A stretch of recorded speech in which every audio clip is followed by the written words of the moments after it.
नमस्कार।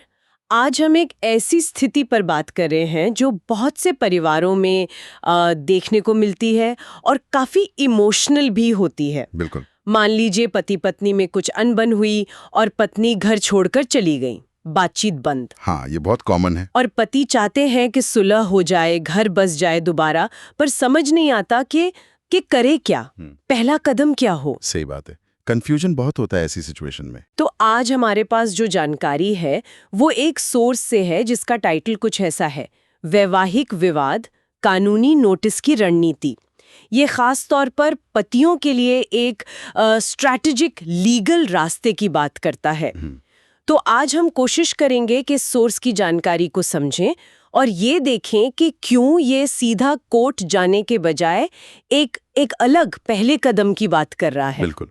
और ये समझना जरूरी भी है क्योंकि देखिए, ऐसी सिचुएशन में ना भावनाएं बहुत हावी होती हैं। गुस्सा होता है, दुख होता है, चिंता होती है। हाँ और लगता है कि बस तुरंत कुछ बड़ा, कुछ निर्णायक कदम उठा लें। हाँ, एक्शन लेना है। एक्शन लेना है।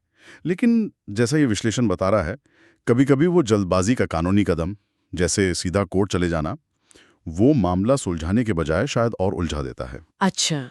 हाँ, तो आज हम इसी बारीक रणनीति पर गौर करेंगे। क्यों कभी-कभी एक कदम पीछे हटना ही आगे बढ़ने का सबसे अच्छा तरीका हो सकता है। हाँ, ये इंटरेस्टिंग है क्योंकि आमतौर पर तो यही लगता है कि भाई प्रॉब्लम है तो सीधा एक्शन लो। तो चलिए इसको थोड़ा और समझते हैं। सोर्स के मुताबिक जब पत्नी घर छोड़कर चली जाती हैं, काफी टाइम तक वापस नहीं आती, तो पतियों को अक्सर क्या सलाह दी जाती है कानूनी तौर पर? हाँ, देखिए, जो आम सलाह सुनने में आती है, वो दो चीज़ों की होती है। क्या है वो? पहला, हिंदू मैरिज एक्ट का सेक्शन 9, यानी restitution of conjugal rights, RCR जिसे कहते हैं। बेसिकली कोर्ट में केस करना कि पत्नी को वापस बुलाया जाए। ओके, पत्नी को वापस लाने के लिए कोर्ट जाना। हम्म। और दूसरा? और दूसरा रास्ता जो बताया जाता है वो है अलगाव के आधार पर, मतलब सेपरेशन के ग्राउंड पर तलाक का केस फाइल कर देना। तो पहली नजर में तो ये दोनों ही रास्ते बड़े एक्टिव लगते हैं। हाँ। है ना, कि पति कुछ कर रहा है, चुप नहीं बैठा। हाँ, बिल्कुल सक्रिय लगते हैं। और कई बार पति का इरादा भी नेक होता है, या तो वो सच में पत्नी को वापस लाना चाहता है, हाँ, या फिर उसे लगता है कि भाई अब कोई और रास्ता बचा नहीं तो चलो तलाक ही सही। राइट। लेकिन यहीं पर वो पेच है जिस पर यह सोर्स ध्यान दिला रहा है। इसके मुताबिक अक्सर यही पहला कदम, चाहे वो आरसीआर का हो या तलाक का, ये पत्नी की तरफ से जवाबी कानूनी कार्रवाई को उकसाता है। अच्छा, मतलब पति ने एक कदम उठाया सुलह के लिए या चलो रिश्ते को खत्म करने के लिए, और जवाब में उस पर और केसेस आ सकते हैं। एग्जैक्टली, यही रिस्क है। किस तरह के केसेस, सोर्स में कुछ बताया है? हाँ, सोर्स में कुछ आम उदाहरण दिए हैं जिनकी पॉसिबिलिटी बढ़ जाती है। जैसे पत्नी की तरफ से आईपीसी का सेक्शन 498A लग सकता है। ओ, 498, मतलब दहेज प्रताड़ना वाले आरोप। हाँ, दहेज से जुड़े या क्रुएल्टी के आरोप, या फिर डोमेस्टिक वायलेंस एक्ट यानी डीवी एक्ट के तहत शिकायत हो सकती है। घरेलू हिंसा। हाँ। जिसमें सिर्फ फिजिकल नहीं बल्कि मेंटल, इमोशनल, इकोनॉमिक वायलेंस भी कवर होता है।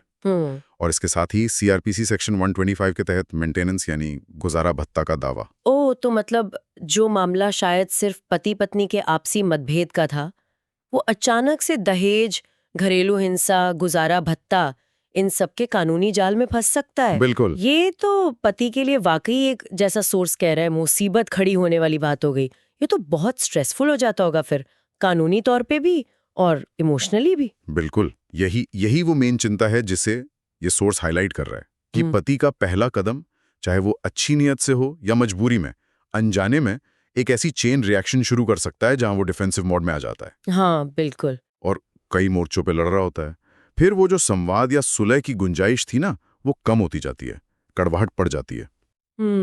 तो स्थिति वाकई बड़ी नाजुक है। अगर सीधा कोर्ट जाना इतना रिस्की हो सकता है, मामले को और उलझा सकता है, तो फिर इस जानकारी में क्या रास्ता सुझाया गया है? कोई सेफ रास्ता? हाँ, और यहीं पर इस सोर्स का जो है वो कोर सुझाव आता है। ये एक दूसरा और इसके हिसाब से एक बेहतर पहला कदम बताता है। क्या है वो? वो ये कि तुरंत आरसीआर या तलाक का केस फाइल करने के बजाय एक अच्छी तरह से सोचा समझा ड्राफ्ट किया हुआ लीगल नोटिस भेजना। Legal notice? हाँ, इसे आप एक तरह का बीच का रास्ता कह सकते हैं।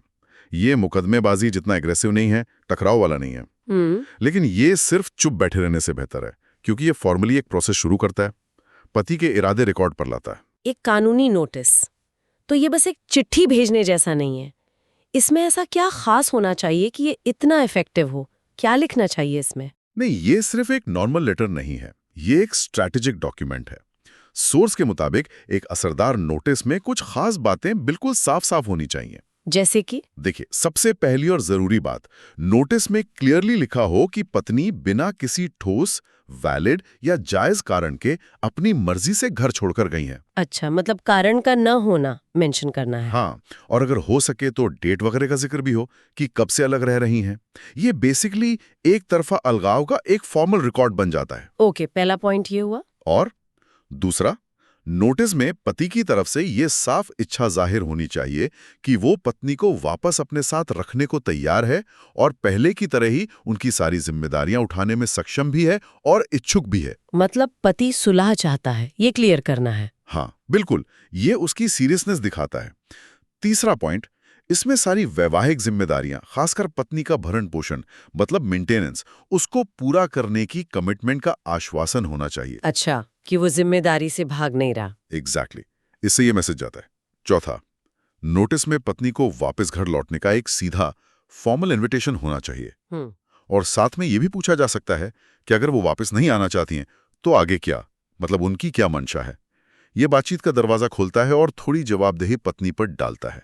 राइट, उनसे भी पूछता है कि वो क्या चाहती हैं। हाँ, और आखिरी पांचवा पॉइंट, नोटिस में जवाब देने के लिए एक रीजनेबल टाइमलाइन, जैसे 15 दिन या 20 दिन तय करनी चाहिए। टाइमलाइन क्यों? इससे मामले में थोड़ी अर्जेंसी आती है।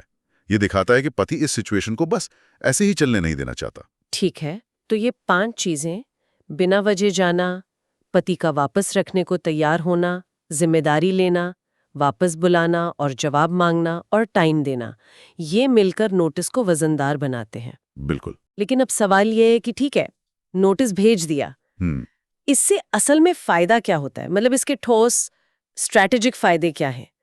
कोर्ट जाने से बेहतर क्यों है ये? हाँ, यहीं पर इस स्ट्रैटेजी की असली पावर सामने आती है। जानकारी के मुताबिक इसके कई फायदे हैं। ये सिर्फ एक फॉर्मेलिटी नहीं है, बल्कि कई तरह से काम करता है। अच्छा। सबसे पहला और सबसे सीधा फायदा, सुलह की संभावना और कम लागत। देखिए, नोटिस गया, पति के इरादे फॉर्मली पत्नी तक पहुंचे। हो सकता है नोटिस मिलने के बाद पत्नी या उनके घरवाले बातचीत को तैयार हो जाएं। हो सकता है। शायद पत्नी खुद वापस आ जाएं, या फिर अगर रिश्ता नहीं चलना है तो शायद आपसी सहमति से शांति से अलग होने पर बात बन जाए, मतलब म्यूचुअल कंसेंट डाइवोर्स। ओके। तो इस तरह वो जो महंगा, लंबा चलने वाला और इमोशनली थका देने वाला मुकदमा है ना, वो शुरू होने से पहले ही समाधान का एक चांस मिल जाता है। सोर्स से साफ कहता है, बहुत कम लागत वाला, ना बराबर खर्चा और समय बचाने वाला, कम समय के अंदर। कोर्ट कचहरी के चक्करों से बचना, वो भी फैमिली मैटर में, ये तो अपने आप में बहुत बड़ी राहत है। कम खर्चे और कम टाइम में अगर बात बन जाए तो इससे अच्छा क्या? बिल्कुल। इसके अलावा और क्या फायदे हैं इस नोटिस के? इसके और भी बड़े फायदे हैं जो शायद पहली नजर में ना दिखें पर लॉन्ग टर्म में बहुत काम आते हैं। जैसे? दूसरा फायदा, एक मजबूत लीगल रिकॉर्ड बनाना।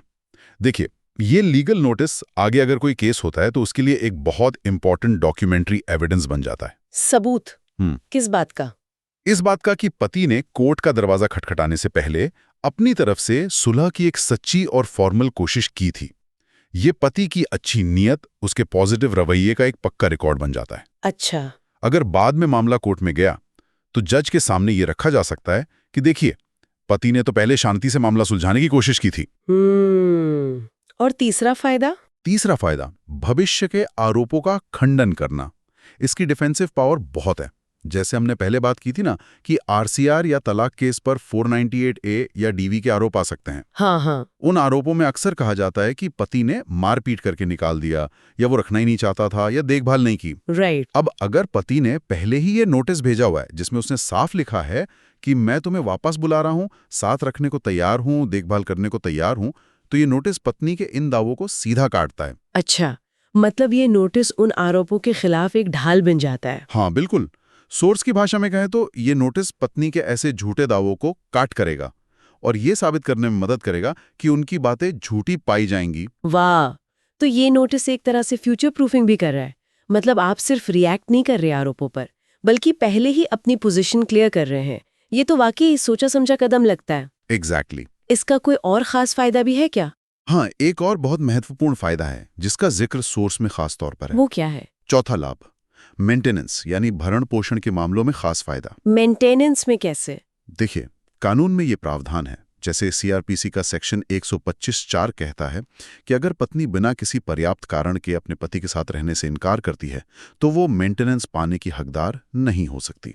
अच्छा, ये तो बहुत लोगों को नहीं पता होगा। हाँ, अब सोचिए, पति ने लीगल नोटिस भेजा, उसमें फॉर्मली पत्नी को वापस साथ रहने, उसकी पूरी देखभाल करने की पेशकश की, और पत्नी ने बिना किसी ठोस जायज कारण के या तो मना कर दिया या नोटिस का जवाब भी नहीं दिया, तो फिर पत्नी का जो मेंटेनेंस क्लेम करने का लीगल ग्राउंड है वो काफी कमजोर हो जाता है। पति कोर्ट में ये नोटिस दिखाकर कह सकता है कि जज साहब, मैं तो रखने को तैयार था, जिम्मेदारी उठाने को तैयार था, इन्होंने ही बिना वजह मना कर दिया। ये नोटिस इस बात का एक ठोस सबूत बन जाता है। अरे वाह! तो ये नोटिस सिर्फ सुलह की कोशिश नहीं है, सिर्फ आरोपों से बचाव नहीं है, बल्कि ये मेंटेनेंस जैसे फाइनेंशियल क्लेम पर भी सीधा असर डाल सकता है। बिल्कुल। ये तो वाकई एक मल्टीपर्पज स्ट्रेटेजी लगती है। तो अगर हम इस पूरी चर्चा को समेटें तो इस सोर्स का मेन मैसेज क्या निकल कर आता है? हाँ, अगर सार निकालें तो इस जानकारी का निचोड़ यही है कि जब पति पत्नी में अनबन हो, पत्नी घर छोड़कर चली जाए, बातचीत बंद हो जाए, तो पति के लिए सीधा सेक्शन 9 आरसीआर या तलाक का केस करना अक्सर एक रिस्की स्ट्रैटेजी हो सकती है। क्यों रिस्की? क्योंकि ऐसा करने से मामला सुलझने के बजाय कई जवाबी मुकदमों में उलझ सकता है। पति पर कानूनी, इमोशनल, फाइनेंशियल प्रेशर बहुत बढ़ जाता है। इसकी तुलना में एक अच्छा सोचा समझा लीगल नोटिस भेजना एक बेहतर, कम जोखिम वाला और स्ट्रेटेजिकली ज्यादा मजबूत पहला कदम है। यानी ये कदम पति को सिर्फ डिफेंसिव होने से बचाता है, उसे प्रोएक्टिव बनाता है। बिल्कुल सही कहा आपने। ये उसे सिर्फ आरोपों पर रिएक्ट करने वाली डिफेंसिव पोजीशन से निकालकर मामले की दिशा को कंट्रोल करने वाली एक प्रोएक्टिव भूमिका में लाता है। आप इंतजार नहीं कर रहे कि दूसरा क्या करेगा, आप पहले ही अपना इरादा और पोजीशन क्लियर कर रहे हैं। राइट। तो ये स्ट्रैटेजी पति को एक ज्यादा मजबूत स्थिति में खड़ा करती है, चाहे आगे चलकर सुलह हो या फिर अलग ही होना पड़े। दोनों ही सूरतों में ये नोटिस काम आता है। और हाँ, एक बात और, सोर्स ये भी कहता है कि नोटिस खुद ही नहीं लिख लेना चाहिए। बेहतर है कि अगला कदम एक अनुभवी फैमिली लॉयर से मिलना हो। वकील से क्यों? ताकि नोटिस कानूनी तौर पर सही हो, उसमें ये सारे स्ट्रैटेजिक पॉइंट्स सही भाषा में हो और उसे सही तरीके से भेजा जाए, जैसे रजिस्टर्ड पोस्ट एडी से, ताकि डिलीवरी का प्रूफ रहे। एक प्रोफेशनल नोटिस ज्यादा असरदार होता है। सही बात है। तो चाहे फाइनल गोल सुलह हो या अलगाव, ये कदम एक मजबूत कानूनी बुनियाद रखने में मदद करता है। तो ये थी वैवाहिक विवादों में कानूनी नोटिस की रणनीति पर आधारित इस सोर्स की जानकारी पर हमारी बातचीत। ये वाकई दिखाता है कि कभी-कभी जो रास्ता सबसे सीधा लगता है ना, जरूरी नहीं कि वही सबसे अच्छा हो। हाँ, बिल्कुल। थोड़ी स्ट्रैटेजी, सही टाइमिंग, ये मुश्किल सिचुएशंस को संभालने में बड़ा फर्क ला सकती है। और हाँ, ये हमें एक और बात सोचने पे मजबूर करता है। ये स्ट्रैटेजी, जैसा सोर्स बताता है, उस पति के लिए तो बहुत अच्छी है जिसका पहला इरादा सुलह का है, जो पत्नी को वापस लाना चाहता है। हाँ। लेकिन उन सिचुएशंस का क्या जहां रिश्ते इतने बिगड़ चुके हैं कि सुलह की कोई उम्मीद ही नहीं बची, या शायद पति खुद भी अब सुलह नहीं चाहता, वो आगे बढ़ना चाहता है। हाँ, ये भी तो हो सकता है। तो क्या ये नोटिस भेजने का तरीका तब भी उतना ही कारगर है, या फिर तब नोटिस की भाषा, उसके मुद्दे, उसका मकसद कुछ अलग होना चाहिए? अच्छा पॉइंट है। ये एक सवाल है जिस पर शायद आगे और सोचा जा सकता है कि इस बेसिक स्ट्रैटेजी को अलग-अलग हालात और गोल्स के हिसाब से कैसे अडॉप्ट किया जाए।